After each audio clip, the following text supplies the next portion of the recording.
നമുക്ക് വളരെ പ്രധാനപ്പെട്ട ചില വചനങ്ങൾ നമുക്ക് ധ്യാനിച്ച് നമുക്ക് പ്രാർത്ഥിക്കാം. മത്തായിയുടെ സുവിശേഷം 10-ാം അധ്യായം 16 മുതൽ 25 വരെയുള്ള വചനം. ചെന്നായ്ക്കളുടെ ഇടയിലേക്ക് ചെമ്മരിയാടുകൾ എന്ന പോലെ ഞാൻ നിങ്ങളെ അയക്കുന്നു. അതിനാൽ നിങ്ങൾ സർപ്പങ്ങളെപ്പോലെ വിവേകികളും പ്രാവുകളെപ്പോലെ നിഷ്കളങ്കരുമായിരിക്കും. മനുഷ്യരെ സൂക്ഷിച്ചുകൊള്ളുവിൻ. അവർ നിങ്ങളെ ന്യായാധിപ സംഘങ്ങൾക്ക് ഏൽപ്പിച്ചു കൊടുക്കും. തങ്ങളുടെ സിനഗോഗുകളിൽ വെച്ച് അവർ നിങ്ങളെ മർദ്ദിക്കും. നിങ്ങൾ എന്നെ പ്രതി നാടുവാഴികളുടെയും രാജാക്കന്മാരുടെ സന്നിധിയിലേക്ക് നയിക്കപ്പെടും. അവിടെ അവരുടെയും വിജാതിയുടെയും മുമ്പാകെ നിങ്ങൾ സാക്ഷ്യം നൽകും. അവർ നിങ്ങളെ ഏൽപ്പിച്ചു കൊടുക്കുമ്പോൾ എങ്ങനെ പറയണമെന്നോ എന്തു പറയണമെന്നോ നിങ്ങൾ ആകുലപ്പെടേണ്ട. എന്തു പറയണമെന്നോ ആകുലപ്പെടേണ്ട. നിങ്ങൾ പറയേണ്ടത് ആ സമയത്ത് നിങ്ങൾക്ക് നൽകപ്പെടും. എന്നാൽ നിങ്ങളല്ല, നിങ്ങളുടെ പിതാവിൻ്റെ ആത്മാവാണ് സംസാരിക്കുന്നത്. സഹോദരൻ സഹോദരനെയും പിതാവ് പുത്രനെയും മരണത്തിന് ഏൽപ്പിച്ചു കൊടുക്കും. മക്കൾ മാതാപിതാക്കളെ എതിർക്കുകയും അവരെ വധിക്കുകയും ചെയ്യും. എൻ്റെ നാമം മൂലം നിങ്ങൾ സർവ്വരാലും രക്ഷിക്കപ്പെടും. അവസാനം വരെ സഹിച്ചു നിൽക്കുന്നവൻ രക്ഷിക്കപ്പെടും. ഒരു പട്ടണത്തിൽ അവർ നിങ്ങളെ പീഡിപ്പിക്കുമ്പോൾ മറ്റൊന്നിലേക്ക് ഓടിപ്പോകും. സത്യമായി ഞാൻ നിങ്ങളോട് പറയുന്നു, മനുഷ്യപുത്രൻ്റെ ആഗമനത്തിന് മുമ്പ് നിങ്ങൾ ഇസ്രായേലിലെ പട്ടണങ്ങളെല്ലാം ഇങ്ങനെ ഓടി പൂർത്തിയാക്കുകയില്ല. ശിഷ്യൻ ഗുരുവിനേക്കാൾ വലിയവനല്ല, ഭൃത്യൻ യജമാനേക്കാൾ വലിയവനല്ല. ശിഷ്യൻ ഗുരുവിനെ പോലെയും ഭൃത്യൻ യജമാനെ പോലെയും ആയാൽ മതി. ഗൃഹനാഥനെ അവർ ബെൽസബൂൽ എന്ന് വിളിച്ചെങ്കിൽ അവൻ്റെ കുടുംബാംഗങ്ങളെ എന്തു തന്നെ വിളിക്കുകയില്ല. ഈശോ തൻ്റെ 12 ശിഷ്യന്മാരെ ദൈവരാജ്യം സ്ഥാപിക്കുന്നതിന് സുവിശേഷ പ്രഘോഷണം നടത്തി ആത്മാക്കളെ നേടുന്നതിന് വേണ്ടി അയക്കുമ്പോൾ അവർക്കൂടെ ചില വാണിങ്ങുകളാണ്, മുന്നറിയിപ്പുകളാണ്. അപ്പോൾ അത് തിരസ്കരിക്കാതെ അവർ മുന്നോട്ട് പോകണമെന്ന് ഈശോ ആവശ്യപ്പെടുന്നു. കാരണം അവർ പോകുന്നത്, സുവിശേഷ പ്രഘോഷണത്തിന് പോകുന്നവർക്കുണ്ടാകാൻ സാധ്യതയുള്ള എല്ലാവിധ സഹനങ്ങളെയും എല്ലാവിധ പ്രതികൂല സാഹചര്യങ്ങളെയും കണ്ടിട്ടാണ് ഈശോ സംസാരിക്കുക. അപ്പോൾ ഈശോ പറയുന്ന വഴി അങ്ങ് പോയാൽ മതി. അപ്പോൾ ഈശോയുടെ ആത്മാവ് നിറയുമ്പോൾ നമ്മൾ ചെയ്യേണ്ട കാര്യങ്ങൾ ഈശോ പറഞ്ഞു തരികയാണ്. ഹൃദയം സൂക്ഷിക്കണം. ഒന്ന്, ചെന്നായ്ക്കളുടെ ഇലയിലേക്ക് ചെമ്മരിയാടുകൾ എന്നപോലെ ഞാൻ നിങ്ങളെ അയക്കുന്നു. അപ്പോൾ ശിഷ്യനാരാണ്? ചെമ്മരിയാടാണ്. അവന് ചെന്നായ്ക്കളുടെ ഇടയിലേക്കാണ് പോകുന്നത്. കണ്ടുമുട്ടുന്ന മുഴുവൻ ചെന്നായ്ക്കൾ എന്ന് വെച്ച് കഴിഞ്ഞാൽ തിന്മയുടെ സ്വാധീനമുള്ള പൈശാചിക ശക്തി, മൃഗങ്ങളുടെ സ്വഭാവമുള്ള ഒരുപാട് തിന്മ നിറഞ്ഞ ആളുകളിലേക്ക് ഇങ്ങനെ പോകുന്നത്. എന്തും പ്രതീക്ഷിക്കുക. ചെന്നായെ സംബന്ധിച്ചത് എന്തോ അത് കടിച്ചു കീറുന്നു. മറ്റുള്ളവർ പ്രത്യേകിച്ച് മനുഷ്യനെ അവരുടെ ചെമ്മരിയാടിനെ കണ്ടു കഴിഞ്ഞാൽ അത് കടിച്ചു കീറുന്ന സ്വഭാവമുള്ളതാണ്. അപ്പം അങ്ങനെയുള്ള ആളുകളുടെ അടുക്കിലേക്ക് പോകുന്ന നിങ്ങൾ ശ്രദ്ധിക്കേണ്ട കാര്യങ്ങൾ, ഒന്ന് പറയാണ്, നിങ്ങൾ സർപ്പങ്ങളെപ്പോലെ വിവേകികളും പ്രാവുകളെപ്പോലെ നിഷ്കളങ്കരുമായിരിക്കും. വിവേകവും നിഷ്കളങ്കതയും ഒരുമിച്ച് വേണം. നിഷ്കളങ്ക തന്നെ പോരാ, വിവേകവും വേണം. വിവേകം നല്ല, അതായത് സർപ്പങ്ങളെപ്പോലെ വിവേകമതികളും പ്രാവുകളെപ്പോലെ നിഷ്കളങ്കരുമായിരിക്കും. നല്ല ജാഗ്രത വേണം നിങ്ങൾക്ക്. അതേസമയം നിങ്ങൾ വിശുദ്ധിയിലായിരിക്കണം. ഒരിക്കലും പാപത്തിൽ ഇരിക്കരുത്. അപ്പോൾ ചിലപ്പോൾ നമുക്ക് തിന്മ കൊണ്ടല്ല വിജയം നേടേണ്ടത്, കൃപ കൊണ്ടാണ് വിജയം നേടേണ്ടത്. നമ്മളോട് വചനം പറയുകയാണ്, നിങ്ങൾ പ്രാവുകളെപ്പോലെ നിഷ്കളങ്കരാക്കുക, അതുപോലെ സമയം സർപ്പത്തെപ്പോലെ വിവേകികളാക്കുക. അത് എവിടെയും ശത്രുവിൻ്റെ ഒരു ഇടപെടൽ, അത് ദുഷ്ടാരൂപികളുടെ ഇടപെടുണ്ടാവും. നിങ്ങൾ ആരെങ്കിലുമൊക്കെ മാനസാന്തരപ്പെടുത്താനും ദൈവരാജ്യത്തിലേക്ക് കൂട്ടിക്കൊണ്ടുവരാനും ദൈവവചനത്തിലേക്ക് കൂട്ടിക്കൊണ്ടുവരുവാനും നിങ്ങൾ ശ്രമിക്കുമ്പോൾ ചെന്നായ്ക്കളുടെ ഉപദ്രവം നിങ്ങൾക്ക് ഉണ്ടാകാം. അതുപോലെ തന്നെ നിങ്ങൾ പല ശത്രുക്കളുടെ ഉപദ്രവം ഉണ്ടാകും. തിന്മയുടെ പ്രവർത്തനം പലതരത്തിൽ, അത് ഏത് രീതി വേണമുണ്ടോ. നിങ്ങൾ കുടുംബത്തിനെതിരെ വരാം, പ്രിയപ്പെട്ടവർക്കെതിരെ വരാം, ശുശ്രൂഷകർക്കെതിരെ വരാം, നിങ്ങളുടെ ചിന്തകൾക്കെതിരെ, നിങ്ങളുടെ ശരീരത്തിൻ്റെ ആരോഗ്യത്തിനെതിരെയൊക്കെ വരാം. അപ്പോൾ അതുകൊണ്ട് നിങ്ങൾ വിവേകത്തോടെ കാണും. അപ്പോൾ എല്ലാം കണ്ണും പൂട്ടി വിശ്വസിക്കരുത് എന്നാണ് ഈശോ പറയുന്നത്. ഈശോയുടെ സ്വഭാവം തന്നെയാണ് ഈശോ ശിഷ്യന്മാർക്ക് കൊടുക്കുന്നതല്ല. ലോകത്തെ വിശ്വസിക്കരുത്, നിങ്ങൾ ദൈവത്തെ വിശ്വസിക്കേണ്ടത്. ലോകത്തെ ഒരിക്കലും വിശ്വസിക്കരുത്. ലോകത്തെ ഒരിക്കലും നമുക്ക് വിശ്വസിക്കാൻ പറ്റത്തില്ല. അതാണ് യോഹന്നാൻ്റെ സുവിശേഷം 3:23-24 പറയും. ഈശോ ജെറുസലേമിൽ വെച്ച് പ്രവർത്തിച്ച അത്ഭുതങ്ങൾ, അടയാളങ്ങൾ കണ്ട് അനേകർ അവന് വിശ്വസിച്ചു. എന്നാൽ അവനാകട്ടെ ആരെയും വിശ്വസിച്ചില്ല. കാരണം അവരിലുള്ളതെല്ലാം ഈശോ വ്യക്തമായി അറിഞ്ഞിരുന്നു. അപ്പം വീണ്ടും വചനം പറയുകയാണ്, മനുഷ്യരെ സൂക്ഷിച്ചുകൊള്ളുവിൻ, അവർ നിങ്ങൾ ന്യായാധിപ സംഘങ്ങൾക്ക് ഏൽപ്പിച്ചു കൊടുക്കും. അപ്പോൾ മനുഷ്യരെ സൂക്ഷിച്ചുകൊള്ളുക. നിങ്ങൾ ലോകത്ത് വേറെ സൂക്ഷിക്കാൻ പറയുന്നില്ല. പലപ്പോഴും നമ്മൾ മറ്റു പല സൂക്ഷിക്കാൻ പറയും. പക്ഷെ മനുഷ്യരെ സൂക്ഷിക്കാൻ പറഞ്ഞ ഈശോ. മനുഷ്യന് തിന്മ കൂടിയിരിക്കുന്നത് ഈശോയ്ക്കറിയാം. ജെറമ്യായുടെ പുസ്തകത്തിൽ പറഞ്ഞു മനുഷ്യൻ്റെ ഹൃദയം തിന്മ നിറഞ്ഞതാണ്, അത് അന്ധകാരം നിറഞ്ഞാണ്. ജെറമ്യ 17:9-10 പറയുന്നത് ഹൃദയം മറ്റെന്തിനേക്കാൾ കാപട്യമുള്ളതാണ്, ശോചനീയമായ വിധം ദുഷിച്ചതുമാണ്, അതിനെ ആർക്കാണ് മനസ്സിലാക്കാൻ കഴിയുക? കർത്താവായ ഞാൻ മനസ്സിനെ പരിശോധിക്കുകയും ഹൃദയത്തെ പരീക്ഷിക്കുകയും ചെയ്യുന്നു. ഓരോ മനുഷ്യനും അവൻ്റെ ജീവിത രീതിക്കും പ്രവൃത്തിക്കും അനുസരിച്ച് ഞാൻ പ്രതിഫലം നൽകും. അപ്പം വളരെ ഗൗരവമുള്ള കാര്യമാണ് പറയുന്നത്. തിന്മയുടെ ഒരു അരൂപി ഉള്ളിലിരുന്ന് പ്രവർത്തിക്കാൻ സാധ്യതയുണ്ടെന്ന് വ്യക്തമായിട്ട് പറയാണ്ട് മനുഷ്യരെ സൂക്ഷിക്കണം. അടുത്ത് വീണ്ടും വചനം പറയുകയാണ്, അവർ നിങ്ങൾ ന്യായാധിപ സംഘങ്ങൾക്ക് ഏൽപ്പിച്ചു കൊടുക്കും, തങ്ങളുടെ സിനഗോഗുകൾ വെച്ച് അവർ നിങ്ങളെ മർദ്ദിക്കും, നിങ്ങൾ എന്നെ പ്രതി നാടുവാഴികളുടെയും രാജാക്കന്മാരുടെയും സന്നിധിയിലേക്ക് നയിക്കപ്പെടും. അതായത് നിങ്ങൾ പീഡിപ്പിക്കപ്പെടുന്നവർ. അപ്പോൾ ഈ കർത്താവിൻ്റെ ആത്മാവിനെ നിറഞ്ഞു പോകുന്ന വ്യക്തികളെ പീഡിപ്പിക്കുമെന്നാണോ പറഞ്ഞത്? എല്ലാവരും പീഡിപ്പിക്കുന്നതാണ്. പേടിക്കൊന്നും വേണം, നല്ലൊന്നും പേടിപ്പാണെന്ന് കടച്ചാൽ നിത്യജീവൻ്റെ വഴിയിലൂടെ പോകുന്നവരെ ലോകം പീഡിപ്പിക്കും. ജീവിതമാണോ വേണ്ടത്? നിത്യജീവിതമാണോ വേണ്ടത്? ജീവനാണോ വേണ്ടത്? നിത്യജീവനാണോ വേണ്ടത്? നമ്മൾ ചിന്തിക്കണം. നിത്യജീവിതം ഈശോ നൽകുന്നത് നിത്യജീവിതമാണ്. മരണാനന്തര സ്വർഗത്തിൻ്റെ ജീവിതം, സ്വർഗീയ അനുഗ്രഹങ്ങളാണ്, സ്വർഗീയ കൃപകൾ തരുന്നത്. അപ്പോൾ അവിടെ പറയുകയാണ്, ജീവിതമാണോ നിത്യജീവിതമാണോ വേണ്ടത്? ജീവനാണോ നിത്യജീവിതമാണോ? അപ്പോൾ നിത്യജീവിതം ലക്ഷ്യമാക്കിക്കൊണ്ട് അതാണ് സുവിശേഷം. സുവിശേഷം പ്രഘോഷിച്ച് പോകുമ്പോൾ വലിയ പീഡനങ്ങൾ പ്രതീക്ഷിക്കണം. ഈശോ വീണ്ടും പറയാം, അവിടെ അവരുടെയും വിജാതിയുടെയും മുമ്പാകെ നിങ്ങൾ സാക്ഷി നിൽക്കും. എന്നുവെച്ചാൽ ഈ സഹനമുണ്ടാകുന്ന സാഹചര്യം വരുമ്പോൾ അവിടെ നിങ്ങൾ സാക്ഷ്യം നൽകാനുള്ള സമയമായി. ഇപ്പോഴാണ് വചനം കൊടുക്കണം, ജീവിതം കൊണ്ട്. ഈശോ ആരാണെന്ന് ഏറ്റുപറയാൻ, ഈശോ ദൈവമാണ്, കർത്താവാണെന്ന് ഏറ്റുപറയാനുള്ള സമയമാണ്. അപ്പോൾ പ്രതികൂല സാഹചര്യങ്ങളെ കാണേണ്ടത് ദൈവരാജ്യത്തിൻ്റെ പ്രഘോഷണത്തിന് ഏറ്റവും പറ്റിയ മണ്ണായിട്ട്, നല്ല സ്ഥലമായിട്ട് കാണണം. വീണ്ടും വചനം പറയുകയാണ്, അവർ നിങ്ങളെ ഏൽപ്പിച്ചു കൊടുക്കുമ്പോൾ എങ്ങനെ പറയണമെന്നോ എന്ത് പറയണമെന്നോ നിങ്ങൾ ആകുലപ്പെടണം. ചിലപ്പോൾ ചില സാഹചര്യങ്ങളിൽ കൂടെ പോകും, പേടിച്ചു പോകും. എന്ത് പറയണം, എങ്ങനെ പറയണം എന്നൊക്കെ അറിഞ്ഞുകൂടാ, വിഷമിക്കും. നിങ്ങൾ പറയേണ്ടത് ആ സമയത്ത് നിങ്ങൾക്ക് നൽകപ്പെടും.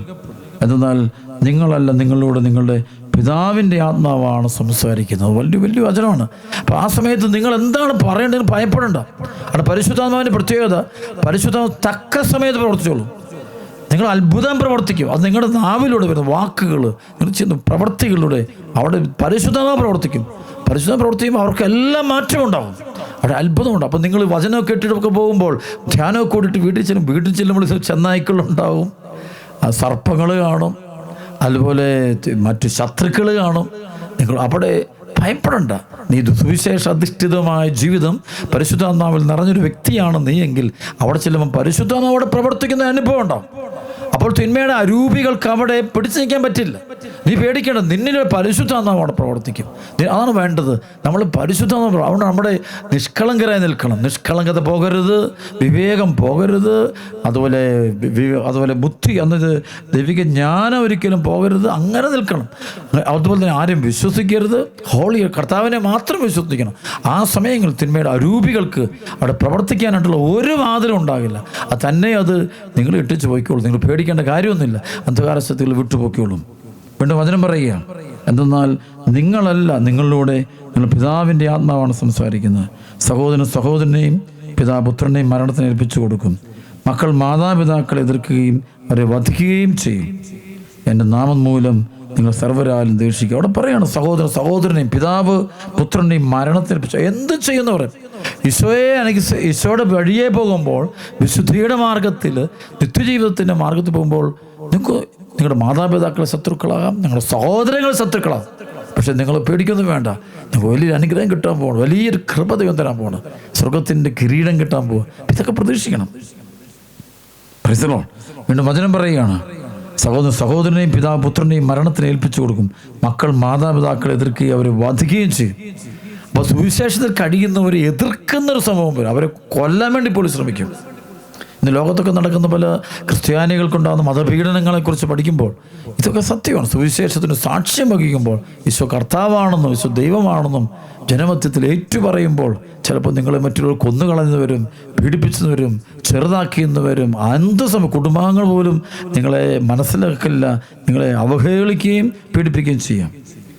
വീണ്ടും വചനം പറയുകയാണ്, എൻ്റെ നാമം മൂലം നിങ്ങളെല്ലാം സർവ്വരാലും ദേഷിക്കപ്പെടും. ഈശോയുടെ നാമം പറയുന്ന ഒറ്റ എന്തോ ഉണ്ടാകും. ഒരുപക്ഷെ ക്രൈസ്തവ മതത്തിൻ്റെ ഇപ്പോൾ വളർച്ചയാണ്, ദൈവരാജ്യത്തിൻ്റെ വളർച്ചയുടെ സമയമാണ്. ഇപ്പോൾ ചിലപ്പോഴൊക്കെ നമുക്ക് ശത്രുക്കൾ ചുറ്റുമുണ്ടെന്നുള്ള ചിലപ്പോഴൊക്കെ പറയാറുണ്ട്. കാരണം ഇതാണ്, നമ്മൾ ദൈവനാമം, ഈശോയുടെ നാമം ഏറ്റുപറയുന്നുണ്ട്. ശത്രുക്കളുടെ എണ്ണം വളരെയധികം കൂടാം. വലിയ ശത്രുക്കളൊക്കെ വരാം, വലിയ പീഡനങ്ങൾ വരാം, വലിയ അസ്വസ്ഥതകളൊക്കെ വരാം. അപ്പോൾ എന്തും വരാം, ഏത് തരത്തിലുള്ള പീഡനം ഉണ്ടാകും.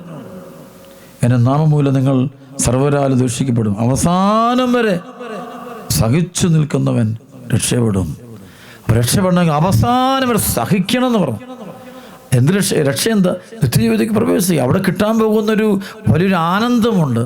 പിതാവായ ദൈവത്തോടും പുത്രനായ ഈശോയോടും പരിശുദ്ധാത്മാവിനോടും പരിശുദ്ധ അമ്മയോടും സ്വർഗവാസികളോടും 12 അപ്പസ്തോലന്മാരോടും വിശുദ്ധരോടും രക്തസാക്ഷികളോടും കൂടെ ജീവിക്കാൻ ആ നിമിഷവും സാധിക്കും. അവനാണ് ഇവിടെ ഈ സഹനം എടുത്താലേ അവരോടുകൂടെ മഹത്വത്തിൽ കഴിയാൻ നമുക്കാവുള്ളൂ. സ്തെഫാനോസിൻ്റെ നേരെ കല്ലെറിയുമ്പോൾ അവൻ സ്വർഗത്തിലേക്ക് നോക്കി, സ്വർഗം തുറന്നിരിക്കുന്നതും പിതാവിൻ്റെ വലതുവശത്ത് പുത്രൻ തമ്മിൽ ഇരിക്കുന്നതും കാണുക.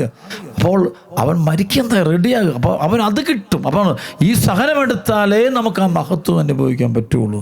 അവിടെ പാപത്തിൻ്റെ വഴിയുള്ള ഈശോ ഉപേക്ഷിച്ചോ തള്ളി പറയുമ്പോൾ അത് നമുക്ക് നഷ്ടപ്പെടും. അതാണ് വചനം പറയിപ്പിക്കുക. അപ്പോൾ വളരെ ഗൗരവമുള്ള കാര്യമാണ്. അപ്പോൾ ഇവിടെ എൻ്റെ നാമം മൂലം സർവ്വരാലും നിങ്ങൾ ദേഷിക്കപ്പെടും, അവസാനം വരെ സഹിച്ചു നിൽക്കുന്നവൻ രക്ഷപ്പെടും. ഏറ്റവും കൂടുതൽ അവസാനം വരെ സഹിക്കുക. ഇടയ്ക്കിട്ടിച്ച് പോകലുണ്ട്. വിശ്വാസത്തിൻ്റെ കാര്യത്തിൽ എപ്പോഴും നമ്മൾ അവസാനം വരെ വിശ്വാസത്തെ മുറുകെ പിടിക്കണമെന്ന് ഈ വചനം പറയുക. എബ്രായ ലേഖനത്തിൻ്റെ 3-ാം അധ്യായത്തിൻ്റെ 14-ാമത്തെ വചനം പറയും, നമ്മുടെ ആദ്യ വിശ്വാസത്തെ അവസാനം വരെ മുറുകെ പിടിക്കുമെങ്കിൽ മാത്രമേ നാം ക്രിസ്തുവിൽ പങ്കുകാരാകുകയുള്ളൂ. നമ്മുടെ ആദ്യ വിശ്വാസത്തെ, ആദ്യം ഉണ്ടായിരുന്ന ആ വിശ്വാസം, ഈശോയുടെ സ്നേഹം, വിശ്വാസം, ഈശോ കർത്താവാണ് എല്ലായിടത്തും, ആ ഒരു സ്നേഹം അത് അവസാനം വരെ മുറുകെ പിടിക്കുമെങ്കിൽ മാത്രമേ നാം ക്രിസ്തുവിൽ പങ്കുകാരാകുകയുള്ളൂ. വീണ്ടും വചനം പറയുക, എൻ്റെ നാമം മൂലം നിങ്ങൾ സർവ്വരാലും ദ്വേഷിക്കപ്പെടും, അവസാനം വരെ സഹിച്ച് നിങ്ങൾക്ക് രക്ഷിക്കപ്പെടും. ഒരു പട്ടണത്തിൽ അവർ നിങ്ങളെ പീഡിപ്പിക്കുമ്പോൾ മറ്റൊന്നിലേക്ക് ഓടിപ്പോകും. അതായത് സുവിശേഷം നിങ്ങൾ ഒരിക്കലും മാറരുത്.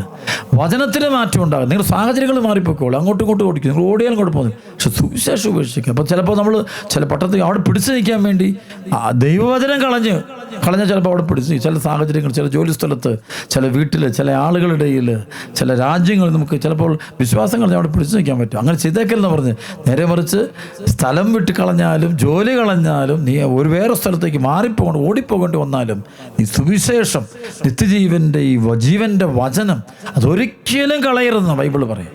അവിടെ പ്രിയപ്പെട്ട സഹോദരങ്ങൾ, നമ്മുടെ ഉള്ളിൽ വളരെ ആത്മാർത്ഥമായിട്ട് ക്രിസ്തു സ്നേഹം, ദൈവസ്നേഹം വർദ്ധിപ്പിച്ചെടുക്കാനായിട്ട് നമ്മൾ ശ്രദ്ധിക്കണം. ദൈവസ്നേഹം നിറഞ്ഞാൽ മാത്രമേ നമുക്കത് ചെയ്യാൻ പറ്റുള്ളൂ. കൂടുതൽ കർത്താവിനെ ഏറ്റുപറയാൻ നമ്മുടെ ജീവിതം വഴി പറ്റുള്ളൂ. അതുകൊണ്ട് ഇതൊക്കെ നമ്മുടെ ഈ വചനങ്ങളൊക്കെ ഹൃദയത്തിൽ നമുക്ക് സൂക്ഷിക്കുകയും ദൈവത്തിന് നന്ദി പറയുകയും ചെയ്യാം. മർക്കോസ് സുവിശേഷത്തിൻ്റെ 5-ാം അധ്യായത്തിൽ 1 മുതൽ 6 വരെയുള്ള വചനത്തിൽ ഈശോയ്ക്കുണ്ട ഒരു അനുഭവം പറയുന്നുണ്ട്. യേശു അവിടെ നിന്ന് പോയി സ്വന്തം നാട്ടിലെത്തി. ശിഷ്യന്മാർ അവനെ അനുഗമിച്ചു. സാബത്ത് ദിവസം സിനഗോഗിൽ അവൻ പഠിപ്പിക്കാൻ ആരംഭിച്ചു. അവൻ വാക്ക് കേട്ട പലരും ആശ്ചര്യപ്പെട്ട് പറഞ്ഞു, ഇവൻ ഇതെല്ലാം എവിടെ നിന്ന്? ഇവന് കിട്ടിയ ജ്ഞാനം എന്ത്? എത്ര വലിയ കാര്യങ്ങളാണ് ഇവൻ്റെ കരങ്ങൾ വഴി സംഭവിക്കുന്നത്.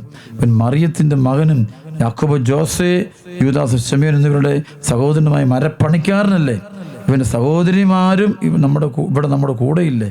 ഇങ്ങനെ പറഞ്ഞ് അവൻ ഇടറി. യേശു അവരോട് പറഞ്ഞു, സ്വദേശത്തും ബന്ധുജനങ്ങളുടെ ഇടയിലും സ്വഭവനത്തിലുമല്ലാതെ മറ്റെങ്ങും പ്രവാചകൻ അവമതിക്കപ്പെടുന്നില്ല. കണ്ടോ, പ്രവാചകനെ കർത്താവിനോട് തിരഞ്ഞെടുക്കപ്പെട്ടപ്പോൾ ചിലപ്പോൾ വീട്ടിൽ ചില വിലയില്ലായിരിക്കും, നാട്ടിൽ വില, പ്രിയപ്പെട്ടവരുടെ വിലയില്ല. പക്ഷെ ദൈവരാജ്യത്തിൽ അവന് വിലയുണ്ട്. ദൈവരാജ്യത്തിലെ വിലയുള്ളൂ. നമ്മൾ ഈശോയെ സ്നേഹിക്കുന്ന മക്കളും വചനാധിഷ്ഠം ജീവിക്കുന്ന മക്കളും നിനക്ക് ചുറ്റുമുള്ള സമൂഹത്തിൽ നിനക്ക് വില കിട്ടണല്ലോ. നിൻ്റെ വീട്ടുകാർ, നിൻ്റെ പ്രിയപ്പെട്ടവർ വില കിട്ടും. പക്ഷെ ദൈവത്തിൻ്റെ സന്നിധിയിൽ നിനക്ക് വലിയൊരു വിലയുണ്ട്. അതെപ്പോഴും മനസ്സൂക്ഷിക്കണം. അതുകൊണ്ട് സഹനങ്ങൾ വരുമ്പോൾ കർത്താവിനെ തള്ളിപ്പറയാതെ കർത്താവിൻ്റെ വഴിയിലൂടെ നമ്മൾ പോകണം. അങ്ങനെ പോകുമ്പോൾ നമുക്ക് ഇതെല്ലാം നേടുക. അതുകൊണ്ട് ഈശോയ്ക്കുണ്ടായ അതേ അനുഭവങ്ങൾ നമുക്കും ഉണ്ടാകും. അത് നമ്മൾ മനസ്സ് സൂക്ഷിക്കണം. അല്ലാതെ നമ്മളൊരിക്കലും സഹനം വരില്ല എന്നൊരിക്കലും കരുതരുത്. ഈശോയിലേക്ക് വരുമ്പോൾ, സുവിശേഷത്തിൻ്റെ വഴിയിലൂടെ പോകുമ്പോൾ സഹനം വരില്ല എന്നൊരിക്കലും കരുതരുത്. സഹനമേ വരൂ. 2 കൊരിന്തോസിൻ്റെ 4-ാം അധ്യായം 16, 17, 18 ഞങ്ങൾ ഭഗ്നാശരാകുന്നില്ല. ഞങ്ങളെ ബാഹ്യ മനുഷ്യൻ ക്ഷയിച്ചുകൊണ്ടിരിക്കുകയാണെങ്കിലും ആന്തരിക മനുഷ്യൻ അനുദിനം നവീകരിക്കപ്പെടും. ഞങ്ങൾ ക്ലേശങ്ങൾ നിസ്സാരവും ക്ഷണികവുമാണ്. ഫലമോ അനുഭവമായ മഹത്വവും ദൃശ്യമായവയല്ല, അദൃശ്യമായവയാണ് ഞങ്ങളെ ലക്ഷ്യം. ദൃശ്യങ്ങൾ നശ്വരങ്ങളാണ്, അദൃശ്യങ്ങൾ അനശ്വരമാണ്. ഇപ്പം സഹനത്തിൻ്റെ പാതയിലൂടെ പോകേണ്ടി വരും. അപ്പോസ്തലന്മാരെല്ലാം പോയത് അങ്ങനെയാണല്ലോ. കർത്താവിൻ്റെ പ്രിയപ്പെട്ടവരെല്ലാം പോയത് സഹനത്തിൻ്റെ പാതയില്ലേ. അങ്ങനെയല്ലേ ഒരു വലിയ നേട്ടം, ഒരു സ്വർഗത്തിൽ വലിയ കിരീടമാണിത്. ഈ ഭൂമിയിൽ നമുക്ക് സഹനങ്ങൾ വരുമ്പോൾ അതെല്ലാം കൃപയുള്ളതുകൊണ്ടാണ്. എനിക്ക് നിങ്ങൾക്ക് സഹനം ഉണ്ടാകാൻ പോകണം, കൃപയുള്ളതുകൊണ്ട്, വിളികൾക്ക് ദൈവം അത് ആ ഒരു പദ്ധതിയിലോട്ട് പോകുന്ന സമയമുള്ളൂ. ഇപ്പോൾ സ്തെഫാനോസിന് സഹനം ഉണ്ടായി, കാരണം അവൻ കർത്താവിൻ്റെതായതുകൊണ്ട്. കർത്താവിൻ്റെ പൗലോസിലേക്ക് സഹനം ഉണ്ടായി, കാരണം അവൻ കർത്താവിന് മുഴുവൻ കൊടുത്തുകൊണ്ട്. അത് കൊടുക്കുന്നതിന് കാരണം എന്താ? നിത്യതയിൽ അവർ അതിൻ്റെ ഒരു പ്രതിഫലം പ്രതീക്ഷിക്കുക. പ്രതീക്ഷ കിട്ടും, അവർക്ക് ദൈവം കൊടുക്കും. അത് വലിയൊരു അനുഭവമാണ്. അതുകൊണ്ട് പൗലോസിലേക്ക് 2 കൊരിന്ത്യസിൻ്റെ 11-ാം അധ്യായത്തിൽ 23 മുതൽ 29 വരെ പൗലോസിയുടെ സഹനം പറയുന്നുണ്ട്. അവിടെ പറയുന്നുണ്ട്, ഞാൻ കുറെ കൂടെ മെച്ചപ്പെട്ട ദാസനാണ്, അവരെക്കാൾ വളരെയേറെ ഞാൻ അധ്വാനിച്ച് വളരെ കൂടുതൽ കാരാഗ്രഹവാസം അനുഭവിച്ചു, എണ്ണമറ്റ വിധം പ്രഹരമേറ്റു, പലതവണ മരണവക്രത്തിലകപ്പെട്ടു, 5 പ്രാവശ്യം യഹൂദരുടെ കൈകളിൽ നിന്ന് ഒന്ന് കുറേ 40 അടി വീതം ഞാൻ കൊണ്ടു. 3 പ്രാവശ്യം വടി കൊണ്ട് അടിക്കപ്പെട്ടു, ഒരിക്കൽ കല്ലെറിയപ്പെട്ടു, 3 പ്രാവശ്യം കപ്പൽ അപകടത്തിൽപ്പെട്ടു, ഒരു രാത്രി ഒരു പകലും കടലിൽ ഒഴുകി നടന്നു. തുടരെയുള്ള യാത്രകൾക്കിടയിൽ നദികളിൽ വെച്ചും കൊള്ളക്കാരിൽ നിന്നും സ്വന്തക്കാരിൽ നിന്നും വിജാതിയിൽ നിന്നും എനിക്ക് അപകടമുണ്ടായി. നഗരത്തിൽ വെച്ചും വിജന പ്രദേശത്ത് വെച്ചും കടലിൽ വെച്ചും അപകടങ്ങളാണ്. വ്യാജ സഹോദരൻ എന്നുള്ള അപകടങ്ങൾക്ക് ഞാൻ അധീനനായി. കഠിനാധ്വാനത്തിലും വിഷമസന്ധികളിലും നിരവധി രാത്രികൾ ജാഗരണത്തിലും വിശപ്പിലും ദാഹത്തിലും പലപ്പോഴും ഉപവാസത്തിലും തണുപ്പിലും നഗ്നതയിലും ഞാൻ ജീവിച്ചു. പൗലോസ് പോയ വഴികളാണ്. അപ്പോൾ സുവിശേഷത്തിൻ്റെ വഴിയിലൂടെ പോകുമ്പോൾ വലിയ സഹനങ്ങളും പീഡനങ്ങളൊക്കെ ഉണ്ടാവും. അപ്പം അതിന് മുമ്പിൽ അടിപതറാതെ നിൽക്കുന്ന അപ്പസ്തോലന്മാരെയും അടിപതറാതെ നിൽക്കുന്ന രക്തസാക്ഷികളെയും നമുക്ക് മുന്നിൽ കാണണം. അപ്പോൾ കർത്താവ് പറഞ്ഞ് ഇതെല്ലാം മുന്നിൽ കണ്ടുകൊണ്ട് വേണം നമ്മൾ മുന്നോട്ട് പോകാൻ, ജീവിക്കാൻ. അപ്പോഴേ നമുക്ക് ഈശോ ഏറ്റു പറഞ്ഞുകൊണ്ട് എന്ത് സാഹചര്യം വന്നാലും സ്നേഹം, നല്ല സാഹചര്യമോ ദൂഷിച്ചോ എന്തോ ഈശോയെ സ്നേഹിക്കാൻ, വചനാധിഷ്ഠം ജീവിക്കാൻ, വിശുദ്ധ വഴിയെ പോകാൻ നമുക്ക് തീരുമാനമെടുക്കാം. എല്ലാവരും സമർത്ഥമായിട്ട് അനുഗ്രഹിക്കട്ടെ. പിതാവിൻ്റെയും പുത്രൻ്റെയും പരിശുദ്ധാത്മാവിൻ്റെയും നാമത്തിൽ ആമേൻ.